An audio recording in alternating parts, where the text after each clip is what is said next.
Just one line in the morning would keep me going all day, and I slept almost every night. Over time, I began a daily user. $100 a week wasn't very difficult to earn, as my other living expenses were low, especially my grocery budget. When my next door neighbor moved away, I found another supplier. The cost of my supply dropped substantially when I started joining the new drug dealing couple in bed. However, this ended abruptly when one of them came to my home professing undying love for me. Around this time, I went out to drinks with friends who needed a fourth person in the party. Their friend was a tall, blonde, blue-eyed human with a lovely smile. This human could be my ticket out of that drug-infected town.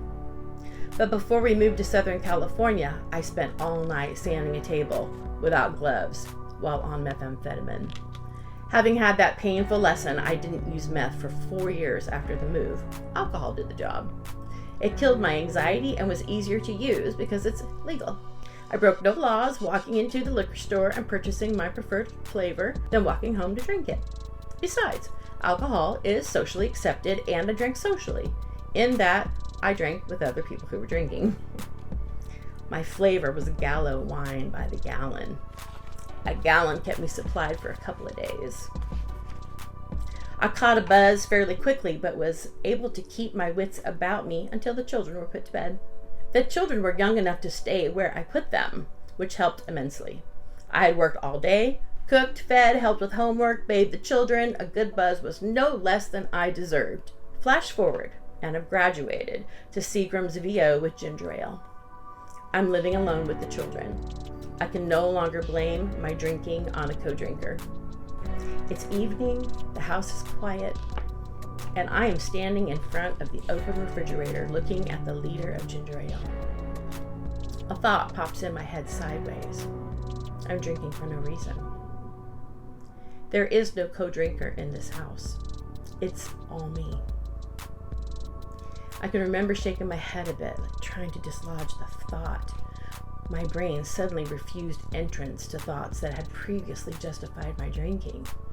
There, in front of the fridge, with no one but myself, I had a decision to make. I squared my shoulders, took a deep breath, and asked myself, well, I intuitively knew that stopping for me meant stopping completely. So I let go of alcohol as a coping mechanism and trusted I would find other ways to deal with life. I trusted I would be taught to fly, and I was. But the day came when I was presented with a line of methamphetamine on a mirror. I did it without hesitation. I managed to convince myself I'd fallen in love with a drug dealer, and in this way was able to believe I wasn't exchanging sex for drugs. It was a good time, or so I thought, until that boyfriend gave me a split lip. I left him and ended up living in my car and couch surfing when the law caught up to me. I ended up doing time for being under the influence of a controlled substance. The party was over. Jail was no joke. I quit using, threw away my paraphernalia, and set about making some new friends. These new friends taught me how to live without using drugs. Once I wasn't using drugs or alcohol to numb my feelings, my sweet tooth came back, like a 3-year-old at a birthday party. I gained weight, first 10, then 20, 30, finally 50 pounds. I blamed my hectic schedule. I blamed the coworkers who shared their sugar bounty as it found my booty. I blamed holidays. I blamed people who filled the cupboards with desirable sugary treats. I blamed grocery stores for the 2-for-1 sales. The person I didn't blame was myself. It took me a long time to realize I was the common denominator. I chose hours of television over walking. I chose eating out over cooking at home. I chose to make a pint of ice cream a single serving. I chose to spend $2 on a soda and candy instead of a half a pound of grapes. I chose to avoid difficult conversations and ate instead. I was rudely awakened from my food coma when, lying on my bed, I was unable to zip my size 18 pants. That was it. I refused to purchase anything size 20. So began years of trying different diets. Cabbage soup, lemon cayenne water, water fasting, South Beach, Atkins, keto, paleo, vegetarian, vegan. Every one of these diets made me grumpy. The results were great for a period of time, depending on my willpower and stubbornness. However, Underneath it all, I continued to feel. I felt ugly. I felt like an outsider in my own life. I felt envy. I felt like a failure. I felt, so I ate. I began working on the whys behind my addictive behaviors.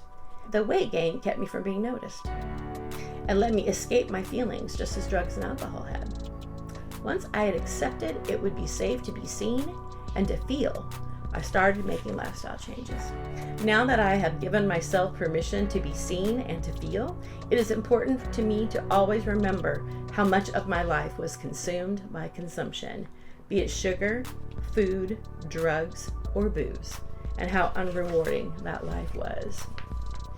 Today I talk about my feelings and no longer try to solve every problem on my own. I care about my health and my body too much to allow an uncomfortable feeling to put me back on the road to self-destruction. And it is an ongoing battle, my friends. Permission to feel, granted.